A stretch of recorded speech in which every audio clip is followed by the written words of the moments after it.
Hello student, तो जैसा कि आपको पता ही है कि छत्तीसगढ़ बोर्ड की त्रैमासिक परीक्षा लगातार चल रही है और इस वीडियो में हम लेकर आ गए हैं कक्षा 12वीं राजनीति विज्ञान के लिए अति महत्वपूर्ण पेपर।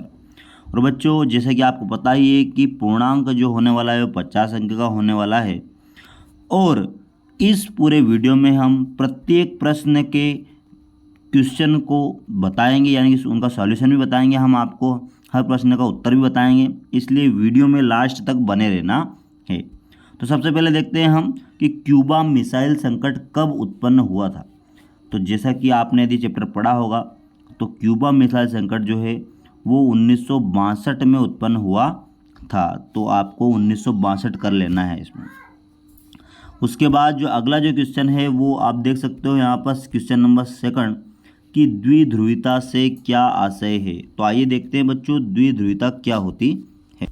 तो बच्चों आप यहाँ पर देख सकते हो कि द्विध्रुवीता क्या होती है। द्विध्रुवीता का अर्थ लिखिए, यानी कि शीत युद्ध के दौरान विश्व का 2 गुटों में बंटना, जिससे शक्ति संरचना क्या हो गई, द्विध्रुवी हो गई, जिन्हें अमेरिका व सोवियत संघ का संरक्षण प्राप्त था। तो ये डेफिनेशन उसमें आपको लिख लेना है। अगले वाले क्वेश्चन पर हम चलते हैं और अगला जो क्वेश्चन है हमारा कि आसियान का पूरा नाम लिखिए। तो आइए देखते हैं आसियान का पूरा नाम, इंग्लिश और हिंदी दोनों में इसको हम देखेंगे। तो बच्चों आप यहाँ पर देख सकते हो आसियान का पूरा नाम association of south east Asian Nations. It means Hindi में इसका नाम है दक्षिण पूर्वी एशियाई राष्ट्रों का संगठन, और यही इसका क्या हो गया, इंग्लिश हो गया। अगले वाले क्वेश्चन पर हम चलते हैं। उसके बाद जो अगला वाला क्वेश्चन है वो है हमारा कि गरीबी हटाओ का नारा किसने दिया था।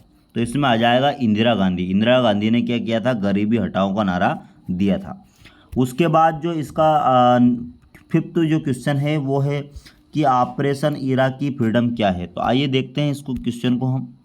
बच्चों आप यहाँ पर देख सकते हो कि ऑपरेशन इराकी फ्रीडम 19 मार्च 2003 को संयुक्त राज्य अमेरिका ने इराकी राष्ट्रपति सद्दाम हुसैन को सत्ता से हटाने के उद्देश्य से इराक पर हमला किया।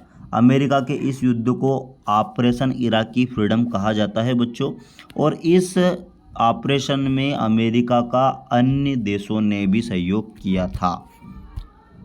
उसके बाद अगला वाला क्वेश्चन क्या है कि नाटो की स्थापना कब हुई। तो नाटो की स्थापना हुई थी 1949 में, ठीक है। तो आपको 1949 लिख लेना है। उसके बाद अगला वाला जो क्वेश्चन है कि शॉक थेरेपी क्या है। तो आइए देखते हैं शॉक थेरेपी का आंसर हम। तो बच्चों जैसे कि आप देख सकते हो यहाँ पर शॉक थेरेपी वाला क्वेश्चन है और यहाँ पर देख सकते हो इसका आंसर आप कि सोवियत संघ के पतन के बाद रूस पूर्वी यूरोप तथा मध्य एशिया के देशों में साम्यवादी से पूंजीवादी की ओर संक्रमण के लिए एक विशेष मॉडल अपनाया गया, जिसे शॉक थेरेपी यानी कि आघात पहुंचाकर उपचार करना कहा जाता है। विश्व बैंक एवं अंतर्राष्ट्रीय मुद्रा कोष द्वारा इस मॉडल को अपनाया गया था। तो ये आप कर सकते हो इसमें।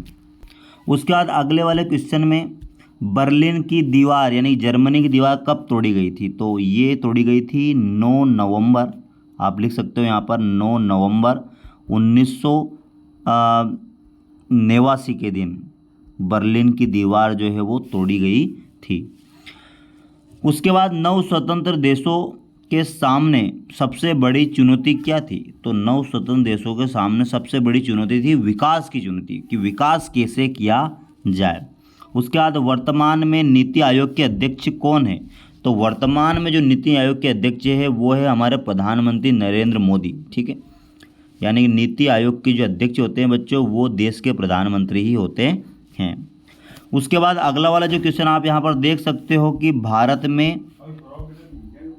भारत में एक से अधिक दलों का होना किस दलीय प्रणाली की विशेषता है। तो ये जो है वो बहुदलीय प्रणाली की विशेषता है। बहुदलीय प्रणाली लिख सकते हो इसमें आप, ठीक है। उसके बाद अगले वाले क्वेश्चन पर चलते हैं हम कि सिंडिकेट क्या है। तो आइए देखते हैं सिंडिकेट क्या है। तो बच्चों यहाँ पर आप देख सकते हो कि कांग्रेस की बात है सिंडिकेट, जो कि एक नेताओं का समूह था। 1960 के दशक में कांग्रेस पार्टी के रचनात्मक ढांचे में कुछ प्रमुख नेताओं का एक समूह उभर कर आया था और कांग्रेस के सभी निर्णयों तथा गतिविधियों पर उस समूह की छाप पड़ने लगी थी। वह एक प्रकार से किंग मेकर के समान था।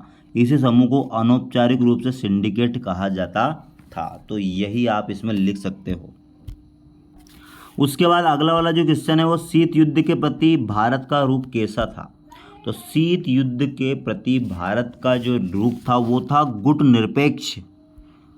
निरपेक्षता की नीति अपनाई थी भारत ने, यानी कि वो किसी भी गुट में नहीं है। तो गुट निरपेक्षता वाला रूप था भारत का, आप इसमें लिख सकते हो। उसके बाद सार्क का पूरा नाम लिखिए। तो आइए देखते हैं सार्क का पूरा।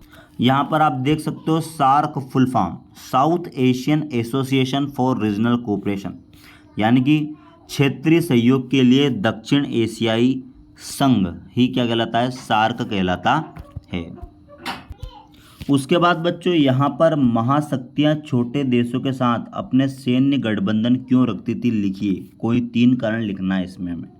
तो बच्चों आप यहाँ पर देख सकते हो कि महाशक्तियाँ निम्न कारणों से छोटे देशों के साथ गठबंधन रखती थी ताकि इन देशों से वे अपने हथियार और सेना का संचालन कर सके।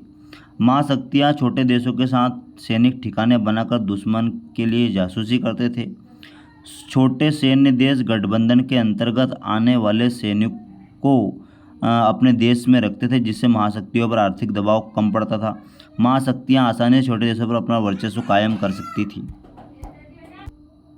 तो बच्चों बाकी जो हम पूरा जो क्वेश्चन है हमारे टेलीग्राम चैनल पर इसका आंसर हम डालने वाले हैं, इसलिए हमारे टेलीग्राम चैनल को ज्वाइन कर लेना आप। बाकी जितने भी क्वेश्चन आपको दिखाई दे रहे हैं कि शाक थेरेपी क्या है, साम्यवाद से पूंजीवाद की तरफ संक्रमण का यहाँ बेहतर तरीका था क्या, निःशस्त्रीकरण को परिभाषित कीजिए, इसके उद्देश्य भारत भूमिका क्या निभाता है, आज़ादी के समय देश के पूर्वी पश्चिमी इलाकों में राष्ट्र निर्माण की चुनौती के लिहाज से 2 मुख्य अंतर क्या थे।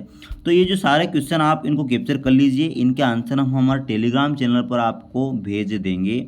आप टेलीग्राम चैनल जो है वो हमारा ज्वाइन कर लीजिए, जो कि लिंक जो है उसकी और डिस्क्रिप्शन में हमने दे रखी है। Thanks for watching this video.